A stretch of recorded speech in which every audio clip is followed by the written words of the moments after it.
Hello friends, welcome to my channel. இந்த வீடியோவில் பார்த்தீங்கன்னா மீண்டும் நமக்கு ரயில்வே துறையிலிருந்து வேலைவாய்ப்புக்கான நோட்டிஃபிகேஷன் 2025க்கானதை வந்து வெளியிட்டிருக்காங்க.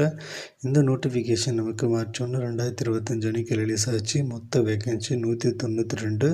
பல்வேறு டிசிப்ளின் வைஸாக நமக்கு வேக்கன்சி வந்து அவைலபிளாக இருக்குது. இந்த வேலைவாய்ப்புக்கு யாரெல்லாம் அப்ளை பண்ண விரும்புகிறீங்களோ அவங்கள தாராளமாக வந்து அப்ளை பண்ணிக்கோங்க. இந்த வீடியோவில் education qualification, age qualification, monthly salary, job location, அடுத்து இந்த வேலைவாய்ப்புக்கு எப்படி அப்ளை பண்ணலாம், ஆன்லைன்லாம் இல்லை ஆஃப்லைன்லாம் அப்படின்னு சொல்லி எல்லாமே பார்ப்போம். அதுக்கு முன்னாடி நம்ம சேனலை சப்ஸ்கிரைப் பண்ணிக்கோங்க, மறக்காமல் பெல் பட்டனையும் ஆன் பண்ணி வச்சுக்கோங்க. அடுத்ததாக பார்த்தீங்கன்னா மேலும் பல்வேறு மாவட்ட மற்றும் மாநிலத்திலிருந்து வெளிவந்த சென்ட்ரல் கவர்மெண்ட் வேலைவாய்ப்புக்கான நோட்டிஃபிகேஷன் நம்ம சேனல் வந்து அப்லோட் பண்ணியிருக்கேன்.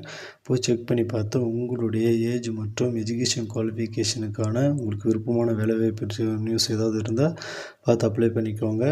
இப்போ பார்த்தீங்கன்னா இந்தியன் ரயில்வேலேருந்து ரயில் வீல் ஃபேக்ட்ரியிலிருந்து தற்போது வேலைவாய்ப்புக்கான நோட்டிஃபிகேஷன் அறிவிச்சிருக்காங்க. இந்த நோட்டிஃபிகேஷன் மார்ச் 1, 2025 அன்றைக்கி ரிலீஸ் பண்ணாங்க. மொத்தம் 192 வேக்கன்சி 7 டிசிப்ளின் வைஸாக நமக்கு அவைலபிளாக இருக்குது. ஃபஸ்ட்டு பார்த்திங்கன்னா fitter, mechanic, turner, CNC, electrician, electronic mechanic, இந்த 7 டிசிப்ளின் தான் நமக்கு 192 வேக்கன்சி அவைலபிளாக இருக்குது அப்படின்னு வந்து சொல்லியிருக்காங்க. எஸ்சிக்கு 29 வேக்கன்சி, எஸ்டிக்கு 14 வேக்கன்சி, ஓபிசிக்கு 51 வேக்கன்சி, ஜென்ரலுக்கு 98 வேக்கன்சின்னு 192 வேக்கன்சி வந்து அவைலபிளாக இருக்குது. அதிகபட்சமான வேக்கன்சி வந்து ஃபிட்டரில் வந்து கொடுத்துருக்காங்க. அது மட்டும் இல்லாமல் பார்த்திங்கன்னா ஏஜ் ரிலாக்ஸேஷனும் வந்து இந்த வேலைவாய்ப்புக்கு வந்து உண்டு. யாரெல்லாம் விருப்பம் இருக்கோ அவங்களாம் வந்து அப்ளை பண்ணிக்கோங்க. அடுத்ததாக பார்த்திங்கன்னா இந்த வேலைவாய்ப்பு ஒரு அப்ரெண்டிஸ் பணிக்கானது. உங்களுக்கு 1 இயர் வந்து ஒர்க் இருக்கும் வித் சேலரியோட.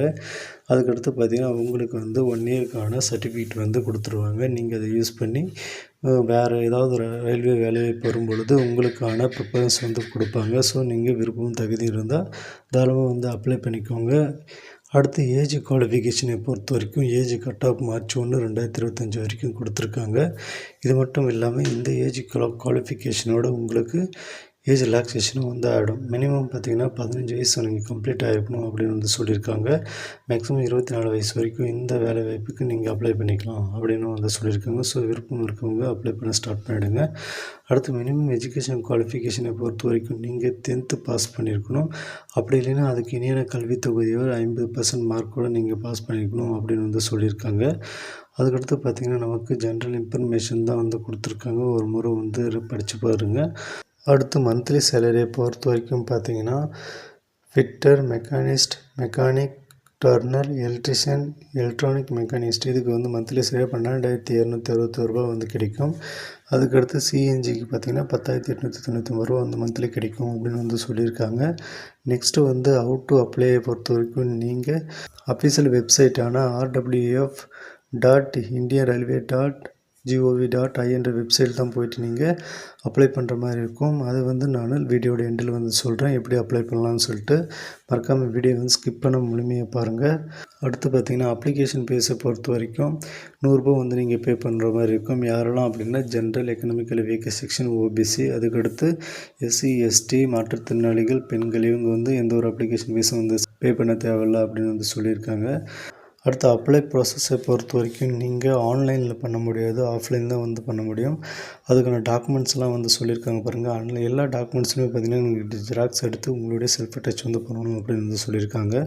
ஃபஸ்ட்டு வந்து 10th குவாலிஃபிகேஷனுக்கான சர்டிஃபிகேட் ஜெராக்ஸ் எடுத்து அது வந்து நீங்கள் செல்ஃப் அட்டாச் பண்ணணும். இல்லைன்னா அதுக்கு இணையான கல்வித் தகுதி இருந்தால் அதுக்கான ப்ரூஃபை வந்து எடுத்து நீங்கள் ஜெராக்ஸ் பண்ணி செல்ஃப் அட்டாச் பண்ணணும்.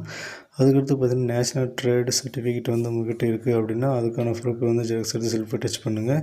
இப்படி வந்து ஒவ்வொன்றும் வந்து சொல்லியிருக்காங்க. அடுத்து community SC, ST, OBC, economical weaker section இந்த சர்டிஃபிகேட் எல்லாமே இருந்துச்சுன்னா அதை வந்து நீங்கள் ஜெராக்ஸ் எடுத்து செல்ஃப் அட்டாச் பண்ணி நிற்கிற மாதிரி இருக்கும். நீங்கள் மாற்றுத்திறனாளிகளாக இருந்தால் அதுக்கான ப்ரூஃபை நீங்கள் வந்து கொடுக்குற மாதிரி இருக்கும். அதுக்கடுத்து பார்த்திங்கன்னா ஐடென்டி ப்ரூஃப், ஆதார், இது மாதிரி ஏதாவது இன்னும் யூஸ் பண்ணிக்கோங்க. அதை வந்து ஜெராக்ஸ் எடுத்து அதையும் செல்ஃப் அட்டாச் பண்ணிக்கோங்க. அதுக்கடுத்து பார்த்திங்கன்னா நீங்கள் ஆல்ரெடி ஒர்க்கில் இருந்து வெளியே வந்திருக்கீங்க அப்படின்னா அதுக்கான ப்ரூஃபு, இது மாதிரி வந்து எல்லாமே வந்து நீங்கள் ஜெராக்ஸ் எடுத்து செல்ஃப் அட்டாச் வந்து பண்ணுற மாதிரி இருக்கும். ஸோ வந்து நீங்கள் இப்போ வந்து அப்ளை பண்ண ஸ்டார்ட் பண்ணிவிடுங்க.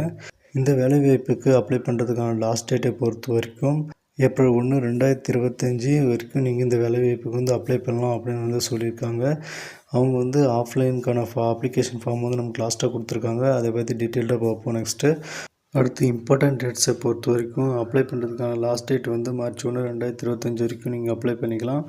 அதுக்கடுத்து பார்த்தீங்கன்னா செலெக்ஷன் லிஸ்ட் வந்து அதாவது உங்களுடைய மார்க்கை பேஸ் பண்ணி 45 நாளுக்குள்ள மெரிட் லிஸ்ட் வந்து வெளியிட்டுருவாங்க. அதுக்கடுத்து நீங்கள் ட்ரைனிங் பார்த்தீங்கன்னா மெரிட் லிஸ்ட் வெளியிட்டு 15 நாளுக்குள்ளே வந்து உங்களை வந்து ஜாயின் பண்ணிப்பாங்க அப்படின்னு வந்து சொல்லியிருக்காங்க. அதுக்கடுத்து பார்த்தீங்கன்னா மோட் ஆஃப் செலெக்ஷனை பொறுத்த வரைக்கும் உங்களுக்கு வந்து உங்களுடைய மார்க்கை பேஸ் பண்ணி வந்து உங்களுக்கு மெரிட் லிஸ்ட் வந்து வெளியிடுவாங்க. அதுக்கு டாக்குமெண்ட் வெரிஃபிகேஷன் வந்து இருக்கும். அதுக்கடுத்து வந்து உங்களுக்கு பணி வந்து வழங்குவோம் அப்படின்னு வந்து சொல்லியிருக்காங்க. அதுக்கடுத்து பார்த்திங்கன்னா நார்மலான கண்டிஷன் தான் வந்து கொடுத்துருக்காங்க. ஒரு முறை அந்த மேலோட்டமாக கூட படித்து பார்த்துக்கோங்க. அதுக்கடுத்து பார்த்திங்கன்னா இந்த வேலைவாய்ப்புக்கு எப்படி அப்ளை பண்ணலாம் அப்படின்னு சொல்லி பார்ப்போம். உங்களுக்கு அப்ளை பண்ணுறதுக்கான அப்ளிகேஷன் ஃபார்மேட் வந்து இந்த மாதிரி தான் வந்து இருக்கும். இதில் பார்த்தீங்கன்னா அவங்களே வந்து பிரிண்ட் ஆகிருக்கும் என்ன வேலைவாய்ப்புக்கு வந்து அப்ளை பண்ண போகிறீங்க அப்படின்னு சொல்லிட்டு. இதில் நீங்கள் ஃபஸ்ட்டு பார்த்தீங்கன்னா எந்த வேலைவாய்ப்பு அந்த ஒரு 7 டிசிப்ளின் ட்ரேட் இருந்துச்சுங்கள்ல அதில் வந்து நீங்கள் எதுக்கு அப்ளை பண்ண போகிறீங்க அப்படின்றத வந்து மென்ஷன் பண்ணிக்கோங்க. அடுத்ததாக பார்த்தீங்கன்னா ரீசன்ட் பாஸ்போர்ட் சைஸ் ஃபோட்டோ வந்து இங்கே பேஸ்ட் பண்ணிக்கோங்க. அதுக்கடுத்து உங்களுடைய நேம் வந்து சர்டிஃபிகேட் எப்படி இருக்கோ அதே மாதிரி வந்து கொடுத்துக்கோங்க. ஃபாதர் நேம் வந்து மென்ஷன் பண்ணிக்கோங்க. அதுக்கடுத்து உங்களுடைய டேட் ஆஃப் பர்த் வந்து மென்ஷன் பண்ணிக்கோங்க. அடுத்து உங்களுடைய கம்யூனிட்டி வந்து எதுன்றதை வந்து கிளிக் பண்ணிக்கோங்க, அதாவது மார்க் பண்ணிக்கோங்க. அடுத்ததாக பார்த்தீங்கன்னா நீங்கள் மாற்றுத்திறனாளிகளில் இருந்தால் அதில் என்ன வகை அப்படின்னு வந்து கேட்டிருக்காங்க. அடுத்து உங்களுடைய nationality, gender, mobile number, email address வந்து கரெக்டாக வந்து ஃபில் பண்ணிக்கோங்க. அதுக்கடுத்து ஃபுல் டீட்டெயில்ஸ் வந்து கொடுத்து பின்கோடு வந்து கொடுத்துக்கோங்க. அதுக்கடுத்து பார்த்தீங்கன்னா உங்களுடைய உடல் அடையாளங்கள் வந்து ஏதாவது வந்து 2 கொடுத்துக்கோங்க. அதுக்கடுத்து எஜுகேஷன் குவாலிஃபிகேஷன் வந்து எங்கே முடிச்சிங்க, எவ்வளோ ஸ்கோரு, டோட்டல் மார்க்கு இது எல்லாமே வந்து ஃபில் பண்ணிக்கோங்க. அதுக்கடுத்து டெக்னிக்கல் குவாலிஃபிகேஷன் வந்து அதுக்கானது வந்து கொடுங்க. அடுத்ததாக பார்த்தீங்கன்னா அப்ளிகேஷன் ஃபீஸ் வந்து நீங்கள் செலுத்துகிறீங்களா அது வந்து எங்கே செலுத்துகிறீங்க அப்படின்றது அதுக்கான டீட்ஸ் வந்து கேட்குறாங்க. அடுத்ததாக பார்த்தீங்கன்னா உங்களுடைய கம்யூனிட்டி வைஸ் பார்த்தீங்கன்னா கேட்டிருக்காங்க. அதையும் வந்து நீங்கள் ஃபில் பண்ணிக்கோங்க. அடுத்து பார்த்தீங்கன்னா லிஸ்ட் ஆஃப் டாக்குமெண்ட்ஸ் வந்து நீங்கள் என்னென்னா இதோட வந்து ஜெராக்ஸ் எடுத்து செல்ஃப் அட்டச் பண்ணி இணைக்கிறீங்க அப்படின்றத வந்து மென்ஷன் பண்ணிக்கோங்க. அது இந்த மாதிரி வந்து கொடுத்துருக்க எல்லா டீட்டெயில்ஸுமே வந்து கரெக்டாக வந்து ஃபில் பண்ணி நீங்கள் அப்ளை பண்ணுங்க. அடுத்ததாக பார்த்தீங்கன்னா டேட் அண்ட் டைமு, ப்ளேஸு எல்லாமே மென்ஷன் பண்ணி சிக்னேச்சர் போட்டுக்கோங்க. அடுத்து லெஃப்ட் ஹேண்ட் தம் இம்ப்ரெஷன் வந்து பண்ணிக்கோங்க. அவ்வளோதான் ஃப்ரெண்ட்ஸ், இவ்வளோ தான் வந்து நீங்கள் அப்ளை பண்ணுறதுக்கான ப்ரொசீஜர். நீங்கள் வந்து ஏப்ரல் 1, 2025க்குள்ளே அப்ளை பண்ணுற மாதிரி இருக்கும். ஆஃப்லைன் தான் அப்ளை பண்ணணும். ஸோ இப்போ வந்து நீங்கள் அப்ளை பண்ண ஸ்டார்ட் பண்ணிவிடுங்க. இந்த வீடியோக்கு லைக் பண்ணி உங்கள் ஃப்ரெண்ட்ஸுக்கும் ஷேர் பண்ணுங்கள். சேனலை சப்ஸ்கிரைப் பண்ணி பெல் பட்டனை ஆன் பண்ணி வச்சுக்கோங்க. அப்போ தான் நான் போடுற வீடியோ உங்களுக்கு நோட்டிஃபிகேஷன் கிடைக்கும். தேங்க்யூ.